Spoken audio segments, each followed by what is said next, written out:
So I watched the new Wuthering Heights movie, so you didn't have to. Because really, it's not going to be any news to anyone that it's not great. I'm sure you've seen other videos telling you that it is not great. But we actually recorded reviews for the 1970 movie and the 1939 movie, which you will see after this review comes out. I highly recommend watching those reviews when they come out, because we actually go into the story. I think that this movie does not. Problem number one with this movie. It doesn't do the story. It does a story. It is vaguely Wuthering Heights shaped. If you squint, it's not Wuthering Heights. And there is this trend nowadays of making mostly about older books, famous older books, in a make, but kind of it's a remake, because these books have already been filmed at least once, and usually twice or three times, by the Hollywood and by BBC and the problem that all these movies have, and I've seen a Madame Bovary, I've seen an Anna Karenina, I've seen Pride and Prejudice, and this one, they all have the same problem. It's been done, and then what you're gonna add to it? And I think that if you're going to go in with any chance or for any of these stories, because they are famous for a reason. Sometimes the reason that they're famous is because they were a new thing at the time. And that's Wuthering Heights definitely has that problem. And then the question is it a good story altogether? But it has survived 180 years worth of time. People read it with much... there are many fans of it. So there's got to be something in it. So for this movie not to do the story to any proper degree, and no, it is not a love story of basically the story of this movie is Cathy Earnshaw is the daughter of manor farmer. They placed her as landed gentry, fully.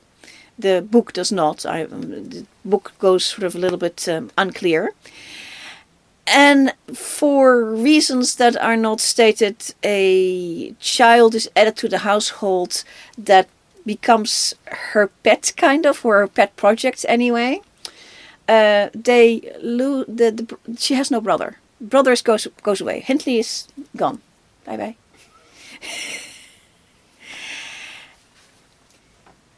If you get rid of Hindley, how are you going to deal with Heathcliff's position in the household? They don't. Right. The solution to many of the problems of this movie is just don't look at it. Just don't bother with it.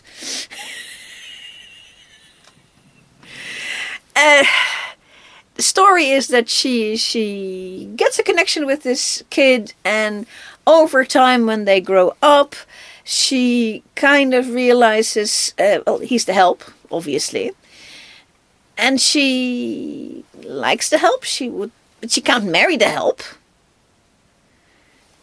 And so she marries the next door neighbor, who is also landed gentry. But much richer. Yes, indeed. And that the film does show that, at least. Everybody's too old. By a lot. I mean, I like Margot Robbie a lot, but she is... Catherine Earnshaw is supposed to be 17 for the most of this. And she's not even close. And Edgar is a couple of years older. The next door neighbor is a couple of years older. This guy is fully 45. They do realize it, and they make a point of it, of saying that, Cathy should get married because otherwise she's an old maid. which definitely would not have been in the book because she was not old enough for that. So they added that. The thing is, they took a whole bunch of things out. They took Hindley out. They took all the parents of the Lintons are gone. All the people in the Lintons house except for Edgar and the person who is supposed to be the sister, but she's not. She's the ward of of Edgar. Yeah. Are left the Nellie the servant in the one house, and the other servant who is in the book, Zilla, she has like one line. When this film opens, you get presented what this film is in a very direct way, because they start with a hanging. I actually checked my ticket to see it was not in the wrong movie. Not in the wrong movie. It starts with a hanging. And it's not even the only hanging. There is a second hanging mentioned in this movie. And the way this movie throws around hangings and cadavers and broken eggs that are smushed and things, blood dripping. It's not always blood, it's mucus dripping. It's repulsive. This is... Yes, it is... the original story is a horrible gothic tale that everybody goes down the shit-hole in a big way, but they do it in a completely different way than this film does. This film, literally I was thinking Emily Brontë would have been appalled, upset, angry, and Charlotte Brontë with her. I was about to say Charlotte would have been up in arms. She would have been running after you with the hatchet. My God, this is assassination of the IP. The free IP. They didn't even have to pay for. And all these modern movies have the same problem, that the production is top notch. The acting is what they're given to act. It's really good. But if you let them act this garbage... So it sounds like it went wrong with the script. And the production okaying the script. Yeah, but also it is in combination, because I've seen in another movie, the Karenina movie, where the script was actually good. And it's still shit. And it's because they do the same thing. And all of them do the same thing. They make it ethereal and abstract. And there's a moment where Kathy, after she married Edgar, she has to wear post-wedding gown. It is a plastic wrap. It is the beautiful stuff that you wrap up an Easter egg with the tufts and bows. It's modern plastic. It's almost 100 years before plastic was invented. And so the look is every moment is wrong. There's like a couple of scenes where she has her hair up. She has her hair down so much. And then she has naked shoulders in Yorkshire. This is the way to get to be dead, you know. And they couldn't even do that part right, because that TLDR, she does die, and that's because that's in the book. She dies halfway through the book, by the way, but that's neither here nor there. She dies here as well, and they have to make that gross too. I mean, gross, not romantic like the original story, where he jumps into her grave and you know. They also do that. But no, they make some other gross stuff with it as well. Also way too much sex. I mean, actual sex. I mean, you don't get to actually see anything, but the implication of the sex is so much more than Emily Brontë would have been comfortable with. I think they think it is a salacious... this story is a salacious bodice ripper. They're wrong. what does blood, guts, and gore have to do in a salacious bodice ripper anyway? Then the blood comes from a certain place. yeah. Yes, the taking of the virginity, blah blah blah. Or the dying of the person of a dead baby. Oh, ew. Yeah, ew. They made it ew. It's just the book did not make. Yes, the two ladies die in childbirth. Let's make that very clear in the book. But both the children survive. There are 3 births in that book, and 3 children survive, and one of the ladies was. So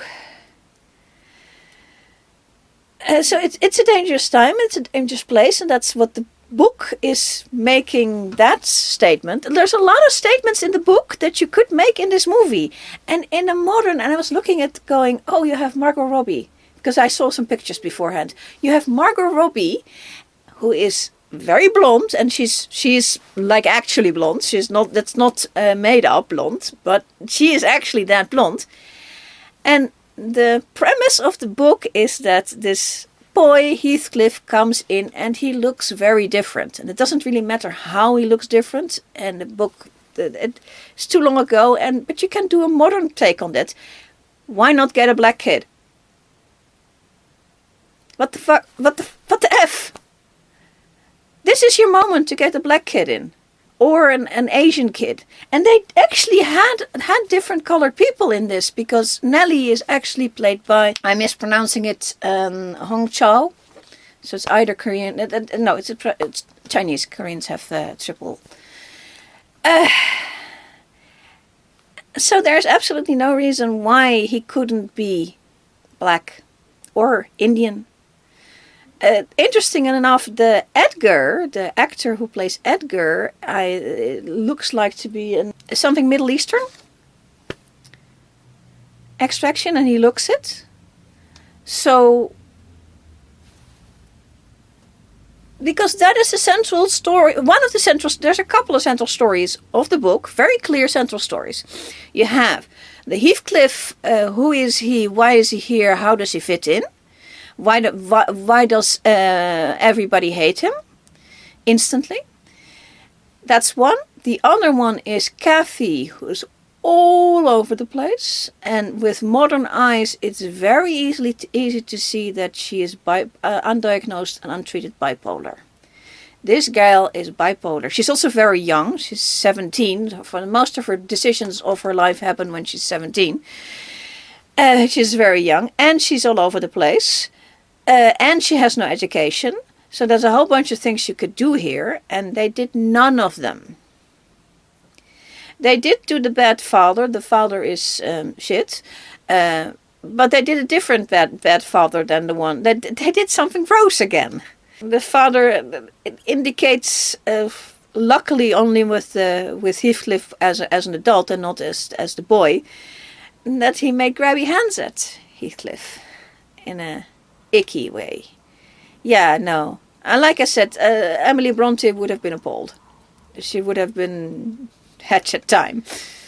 Whereas the grossness that really should be implied, if you're going to take it further than what the book does, is that it should imply that he was actually Heathcliff's original father. And that's why he took him home. That is gross enough. That's the only really thing that should be in there. And then that creates a problem for your star-crossed lovers. And you could take that to its inevitable issues and say that's why she married Edgar.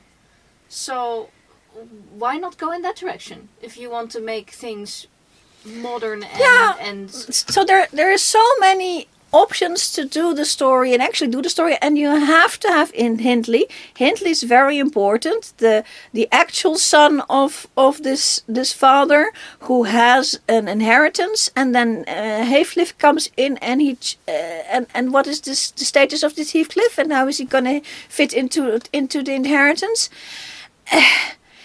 You know, and all of that over there somewhere. Yeah, it's a mandatory power struggle that is inevitable to the book. It's like that's what happens when you bring a boy home. And luckily, the father brought a boy home that was younger than his eldest son. Yeah, If they'd otherwise... been older, there would have been even more of a power struggle. Yeah, and so they transform some of the power struggle over onto the father. So the whole thing goes on with the father. Martin Clunes plays the father. He's doing a lot of heavy lifting to try to make this sound anything passable, interesting. Margot Robbie is doing a lot of heavy lifting. Jacob Elordi, who is playing Heathcliff, is doing a lot of heavy lifting, and he's not. It's very difficult. Yeah, this is not a good movie. I'm sorry. How is Heathcliff's character in this one? Because that's, I find, also an extremely important part of the storytelling. It's all over the place. Everything is all over the place. He's also icky and gross sexually, because everybody's icky and gross sexually. You're talking about perversions. Yes. Yeah, I feel that this is, especially since Game of Thrones, this is Oh, a is thing that, that's happened. Like, I feel that's part of modern, for adults, not adult, but for adults, film and television. That there has to be perversion, and that 50 Shades figures into that. Oh yeah, that's definitely times, yeah. Right? Okay, but so this is this is a Wuthering Heights shaped object. Also can be used for doorstop. Don't waste your money on it. And it is so upsetting that there are not everything is pretty about it. I've seen prettier movies than this, but they have some pretty moments. They spend money on it. I'm assuming they're gonna make it back, because this everybody loves a good celluloid piece of garbage. Going to go on every streaming site, and I'm gonna watch them pervert all over the place. A broken egg symbolism of destroyed dreams and destroyed everything's. In the bed, of course, and not once but twice. And yes, they sat on it, because that's how you find out there's eggs in your bed. And this film is icky. I was very upset at how icky it was, because I did see some of the pictures, and I already saw the plastic, some of the plastic clothing, and I was going, okay, that's not great, but for Margot Robbie, we'll put up with a lot. But yeah, no.